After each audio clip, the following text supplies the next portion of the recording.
I got started in officiating by a young man named Jim Nipper. He was a biologist for the Fish and Wildlife Service in Decatur, and his office was in City Hall, and that's when I worked for the Park and Recreation Department. And Jim's office was up there, so I went by his office one day, and he did a lot of independent ball and a lot of recreation ball. And he hollered at me, and I went in and talking to him. He said, "Hey, have you ever thought about officiating?" I said, "Well, not really." And this was like in July. He said, "Well, we fixed to start having our football meetings." He said, "How about coming to the football meetings and start officiating?" So I showed up, started doing some football. Jim did baseball and basketball, and that just led from football to baseball to basketball. And so that's how my career got started in officiating. Well, until I got the phone call that I was being inducted into the Hall of Fame, I was thinking back on when I first started officiating, getting a call to work at your first county tournament or the first TVC tournament, or getting a call that you've been accepted into the, to work at high school. And when Mr. McCaslin called me to come to the first state tournament, that just really made my career right there.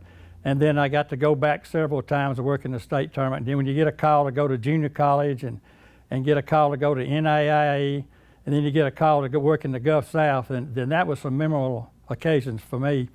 Plus, when you get to the college ranks, I worked, junior college tournament. I worked 2 years in a row. I worked the finals of the junior college, and that was really a consummate for me.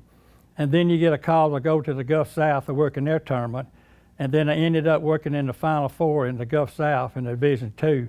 So that was some of the most memorable things. But like I said, the biggest memorable things when I got the call that I'm going to be in the Hall of Fame. It's one thing that gives me the most satisfaction about officiating is seeing young guys come in to the association.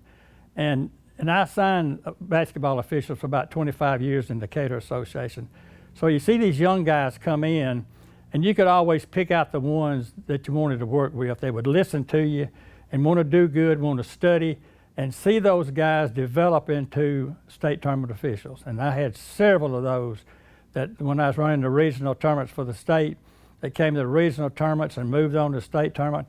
And of course, you get 10 folks come in, you might have 1 or 2 that would really show potential that you could move on up and would listen to you. So that was a great thing to me, to see these young guys come on and move on up the line from the help that I had given them. Well, when I first started officiating basketball, I joined the Decatur Association, and the first year I got 1 junior high ball game, and I didn't get to go to it.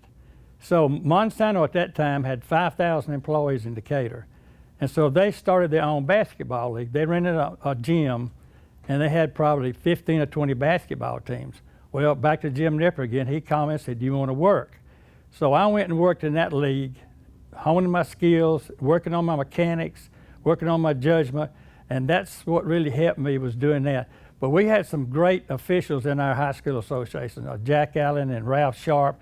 Those guys that work in the state tournament, and they did like I did some of the young guys. They took me under their wing and taught me how to necessarily officiate, but the most important thing is how to communicate with coaches. My wife, Carolyn, and my 2 boys, Chris and Patrick, has always been supportive of me, especially Carolyn, because when you officiate in football, that's maybe 2 nights a week. But when you start into basketball, I could get up to 4 or 5 nights a week. She was always supportive of me, and she took the money and saved it and bought Christmas for our family with that. So that was good. But I could always depend on Carolyn. When I'd go off to a ball game, I'd come back.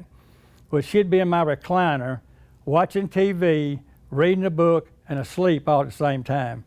So I thought, well, I'll do something one night to really wake her up.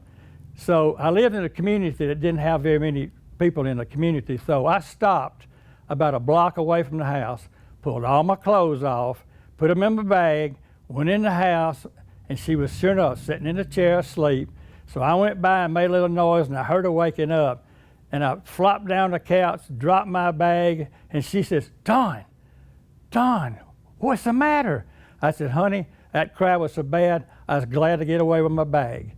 So she was always real supportive of me, even after that. The first year officials, a lot of times, they want to work what they call a big game. And I always told the guys, the biggest game you got that night is your biggest game. I don't care if it's a 7th grade ball game. That's what you got to do. You got to be patient in officiating. You got to work your way up. And the most important thing you can do is get respect from the coaches. Once you get to the high school or the college level and the coaches know what kind of job you can do, and you mess up what they think you messed up, which we didn't most of the time, is they say, well, I know what kind of official he is. Maybe he's having a bad night or something like that. But just be patient and work as hard as you can, know the rules and know how to apply them. To be voted into the Hall of Fame by my peers means a whole lot, because I know a lot of the guys on the committee. I know what kind of job they've done in officiating. I know what kind of job you've done in officiating and helping with making officials great in Alabama. And so I know it means a lot to me to be able to guys say, I know what kind of job Don Stanford did in his officiating. And we really think he deserves to be in the Hall of Fame. Greg Brewer, you mean a lot to me, son, because like I said, I remember when I first started doing stuff for the Alabama High School Association, you was working in the Montgomery Association, and you moved on up to be in charge of the officials, and we've worked closely together. It was just like one big happy fraternity. And not, like I said, when you start working with your peers and then they elect you into the Hall of Fame, it means a great deal to me.